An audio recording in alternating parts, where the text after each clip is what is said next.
गए।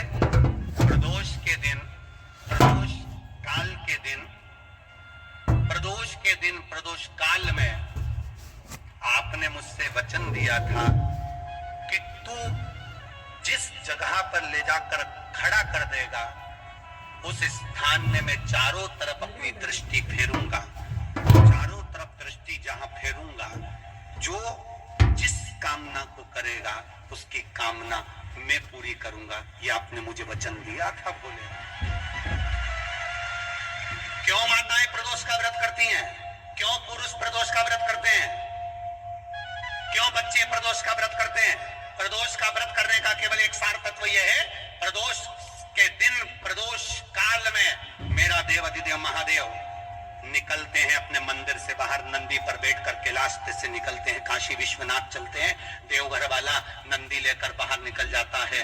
और प्रदोष काल में भगवान ने नंदी को जो वचन दिया था कि जहां तू खड़ा होगा चारों तरफ दृष्टि फेर कर जितने दिखेंगे सबका कल्याण मैं करूंगा, जो मांगेगा उसे मिल जाएगा। इसलिए प्रदोष के दिन, प्रदोष काल में हम शंकर की आराधना में लगे रहते हैं, प्रयास करते हैं कि मुख से श्री शिवाय नमस्तुभ्यं निकल जाए, पंचाक्षर मंत्र नमः शिवाय निकल जाए, षडाक्षर मंत्र ओम नमः शिवाय निकल जाए, भगवान के मंत्र का जाप हमारे मुख से निकल जाए। जब हमारे मुख से भगवान का नाम जाप निकलेगा तो हो सकता है कि शिव की दृष्टि हम पर पड़ जाएगी और हमारा कल्याण निश्चित हो जाएगा। हमारा कल्याण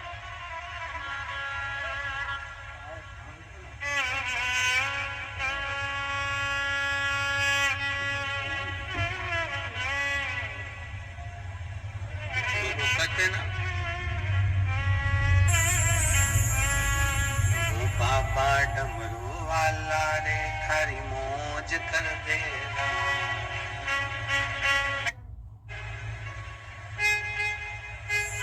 वो साधारण नहीं है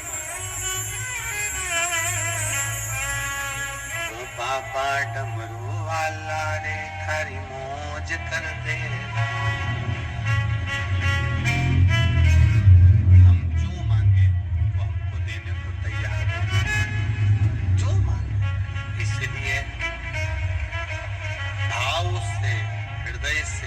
शिव को जब हम पुकारते हैं, शिव दौड़कर आता है, शिव आता है।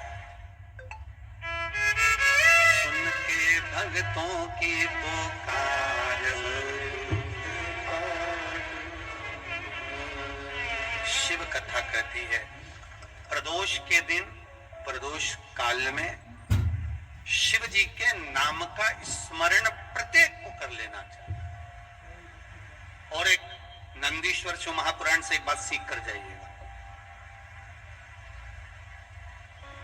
अगर आपको लग रहा है कि दुख समाप्ति नहीं हो रहा है, एक बीमारी से उठे दूसरी बीमारी में लग गए, फिर कोई दुख आ गया, फिर कोई दुख आ गया, फिर कोई तकलीफ आ गई, फिर कोई तकलीफ आ गई, बार बार आपको लग रहा है कि दुख पीछा ही नहीं छोड़ रहा,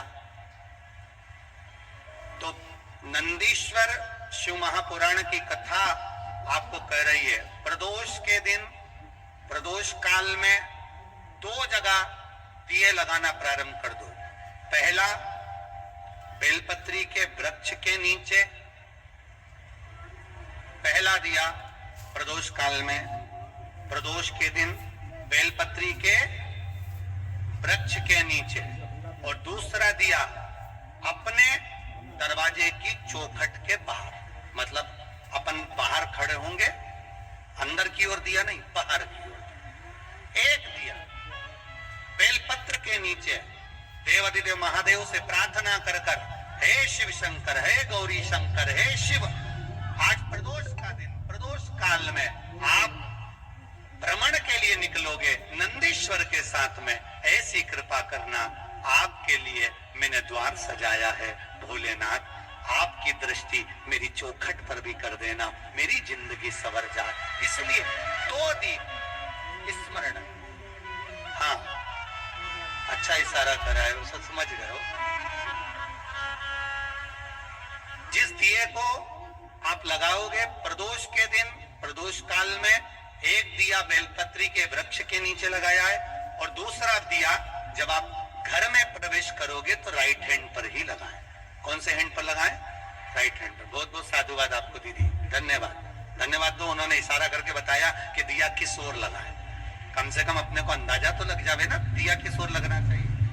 साधुवाद था, बहुत बहुत साधुवाद। इसको जागरूक श्रोता कहते हैं,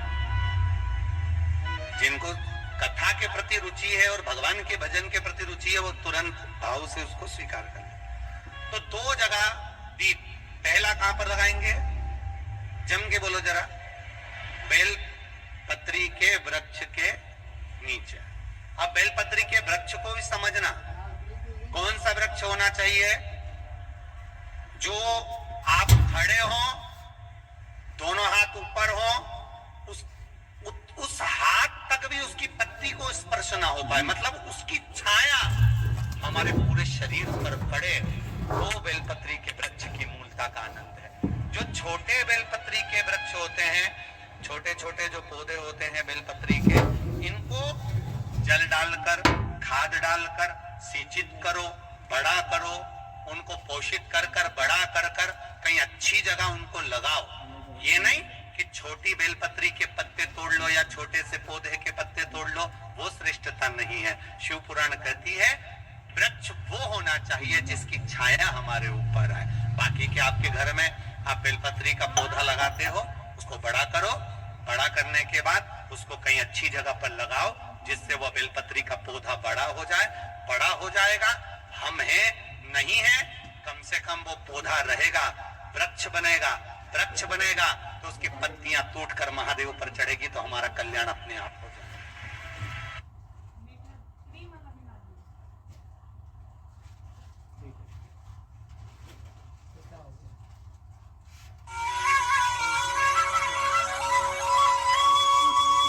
प्रदोष व्रत करने वाले को भोजन नहीं करना चाहिए, ध्यान दीजिए। फलाहार करो, उसमें भी नमक का सेवन मत करो। प्रदोष व्रत में नमक का सेवन वर्जित होता है। कारण क्या कारण होता है?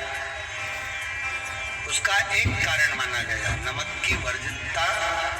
जिस समय पर एक नगर में एक ब्राह्मणी रहती थी, बहुत भाव से सुनिएगा, प्रदोष व्रत नमक को त्यागने का भाव प्रदोष व्रत की किताब में भी मिल जाएगा आपको, आप पढ़ेंगे तो सुना होगा आपने। एक ब्राह्मणी रहती थी एक नगर में, उसका पति नहीं था। छोटा सा बालक एक साथ में रहता,